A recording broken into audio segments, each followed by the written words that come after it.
Opening tip. All right. Former coach of Chris Paul, please explain if he baited D-rose into this turnover. Absolutely. CP was doing this 10 years ago. He was like, Coach, I'm going to tap him on the left twice, and when they bring it back over, I got him. That's why he's one of the best stealmen in the game. He's unbelievable. I like that. You guys could collaborate on a Chris Paul biography. You're not kidding. Pretty good. I pay you a lot, though. Like a lot. Welcome to The Jump. I'm Rachel Nichols. I'm excited. Tony Allen is actually dropping by to hang out later.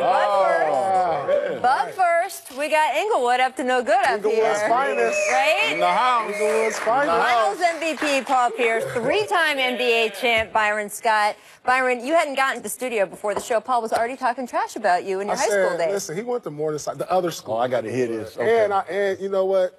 He's only the second best player out of his high school. You said you were the best player out of Inglewood I was the best High. player out of Inglewood. He's the second best player. We all know that. Who did Paul say was the best player? I want to hear this. Lisa Leslie, of course. Look, he can't even argue that. Look, he over here like, Lisa was bad. So I'm going to say we were 1 and 1A. You know, I'm not going to say I was the second best. But I got to give him props on that. That's a good one. I was looking for him to say a man, but Lisa Leslie was a bad young lady. Pretty good. This will all continue throughout the show, I promise. But first, so the funny thing about the Jazz Thunder series is that while it is being branded as a huge upset in the making, it's not really, right? I mean, sure, Oklahoma City way outpaces the Jazz in magazine covers, but Utah has the front runner for Defensive Player of the Year, one of the lead candidates for Coach of the Year, and one of the most sensationally exciting rookies to come along this decade. And yes, the Thunder are the higher seed, but only by a virtue of tiebreakers that chained out the final night of the regular season. OKC and the Jazz actually finished this year with identical records. So why does it feel so very big what happened in that arena in Salt Lake City last night? Maybe it's because the whole thing had the vibe of a basketball game wrapped in a Broadway show, wrapped in a wrestling match. I mean, it started pregame, right? When TNT showed those side-by-side shots of Russ looking all ready and fierce next to a zen Ricky Rubio. And sure enough, Russ opened the action by picking up Rubio at full court.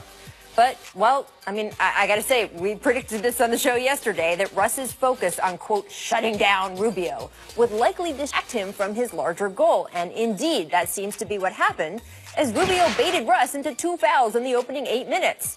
By the end of the first half, Russ was up to 4. And if you had any trouble keeping track of that, you could just look to Mitt Romney, Todd, who was taunting him from the crowd in his button-down shirt and custom jersey. This, by the way, is where I will pause and show you the picture of Romney during his presidential run. Yeah, I digress. The foul trouble was one thing, but what also didn't help the Thunder was abandoning basic offensive principles. From early in the second quarter to late in the third, Oklahoma City went 22 minutes, 9 seconds of game time without recording an assist.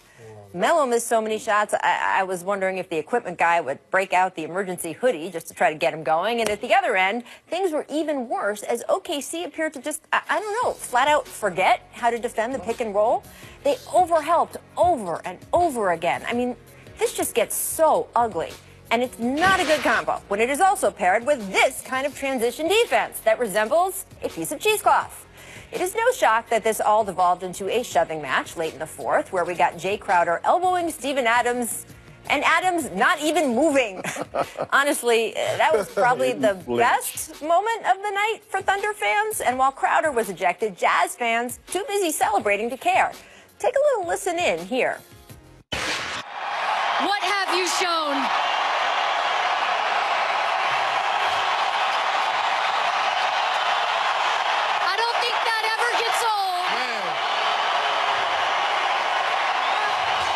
We're going to let that keep going. There we go. 20,000 people screaming your name does not get old. That is the crowd going so loud for Donovan Mitchell. He could not even continue his post-game interview. He just walked off the court with Ricky Rubio. And they should be screaming, those fans. Mitchell broke Karl Malone's rookie scoring record last night. It's just already clear in these playoffs. He's not just a budding star, but a star right now, in the present. Of course, it's the Thunder who were supposed to have the star-studded team coming into this matchup, and they do have the reigning MVP. But what this series is underscoring is that on a super team, the team part of the word is just as important.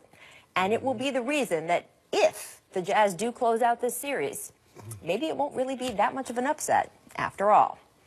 Now, we're going to get into the big picture ramifications here, but I got to just ask you guys, should Jay Crowder been thrown out of that game? I don't think so. I mean, if you look at it, when they got into the altercation, Melo stuck his hand out. He was getting Melo's hand out of his face and then accidentally hit Steven Adams. I mean, this has been a chippy series between these two teams. I don't think he wanted anything. They just got in each other's face. No harm, no foul. Play on. Look, get your hand on my face. Right. Get your hand on my face and let's go. By the way, it's Russ. So, like, really why is it Melo should have got ejected if he did? You know, it's just... It's just chippy. Like you said, the NBA, I understand that you're trying to keep the game under control. But Jay Crowder, first of all, you got to have intent. I would think if you're going to throw him out. He had no idea that Adams was back there. And he was basically saying to Carmelo's, get your hands off me. Right. You know, so to get thrown out in that fashion, I understand it from a league perspective because, like I said, it's above the shoulders. They're hitting, you know, even though it was an accident.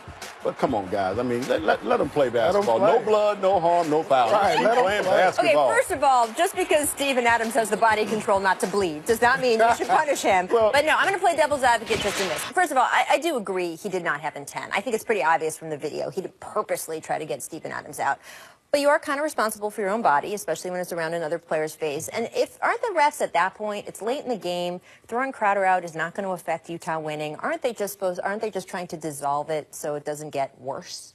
I think so. I think they are definitely trying to keep it under control. That's why you throw him out. But, you know, as a referee, sometimes you got to also use your better judgment. See, we know good and well he wasn't attending. Again, I'm just trying to get Carmelo off me. Right. That's the bottom line. I'm trying to get him off me, and then, you know, you want to make sure it doesn't escalate, and that's what the referees are doing as well. So, like I said, I understand it. I don't like it, but I understand. Would you like to see Steven Adams and just how impressive he is? Because our candy producer crew assembled a roll of Steven Adams being hit in the face, and apparently this just does not bother the young man. Oh, no. Nope. Nope, not there. From Australia. Not there. Watch out. He's from New Zealand now. Oh, New Zealand, yeah. You know, Right? he used to get hit in the face. Right. He has 17. I don't remember if he has 17 siblings or he's one of 17 siblings. Either way, he's the youngest, and he's told a bunch of stories about how he's got beat up quite a bit. That chin looked like it's been tested. He could take a punch. Yeah, yes, he can. Like you see him in the ring. The Thunder taking a punch overall. They are now down 3-1 in this series. And Oklahoma City, of course, guys, they know more than, well, almost anyone that a 3-1 lead is no guarantee. So, Byron, is it too soon to say, okay, 3 experiment didn't work, or are you ready? Oh, I've been ready. Truth, I've been ready. You know what? I thought this team in the beginning of the season, they struggled. In the middle of the season, we all thought, you know, hey, it's going to take them time, chemistry, it's going to take. Middle of the season, still struggling a little bit. They got onto a part where they had a little hot streak where they would win some games. Right. Then they started to struggle. End of the season struggle. So this is not surprising to me. Right. This is not surprising to me whatsoever. You put those 3 guys together. The chemistry hasn't worked out the way they planned it. You're playing against a team that is a team in every sense of the word. They're not thinking about stars. They're thinking about playing their system. Guys are doing their role, playing their roles, and they got a great coaching staff. That's why they're down 3-1. You know, and you got to give Utah a lot of credit, but as far as this big 3, man, no. And I can't remember saying they were going to be in the NBA Finals. I was like, no. No. You know, you would just think that when you get 3 great players, guys who've been all-star and MVP, that they'll figure it out. You know, and it just seems like it's never happened. I mean, Russ, you know, he's an MVP. And you know, when you look at the series, he's not the best player on the court in the series. You know, it's obviously Donovan Mitchell. Yeah. And so I still give them a puncher's chance because of the talent they have. And, you know, I got to give Russ, you know, something. I give him a mic. You know, they have the MVP, they have Paul George. You know, these are great players in our league. And if you're getting outdone by a rookie, what does that really say about you guys? Yeah. Well, I'll give you a prime example. You know, the Lakers, when they got Karl Malone and Gary Payton, super team. Who they lose to? Detroit, which was a team. Right. In every sense of the word. They played together. They loved each other. Look, they that trusted team each at other. least got to the final. But that team at least got to might not even get out the first round. You got a And I will point. say, it's funny because that comparison is certainly very apt. A little bit of difference to me is that we had infighting in that Lakers team, whereas this team, I give PG-13 and Russ and Melo credit. They have really tried to find that chemistry off the court, to try to be tight in the locker room. Sometimes it just don't hasn't worked. I don't know for sure. The producer's going to have to check me on this, but I believe the person who said that Oklahoma City could get to the finals. I ain't gonna say no names. I believe he's sitting I'm gonna call right it the truth here. because he is the truth from Inglewood. But I don't say no names. I was hyped up by the name. You know, when you say Melo, when you say Paul George, you say Westbrook. Westbrook coming off a sensational, a legendary season. Yeah.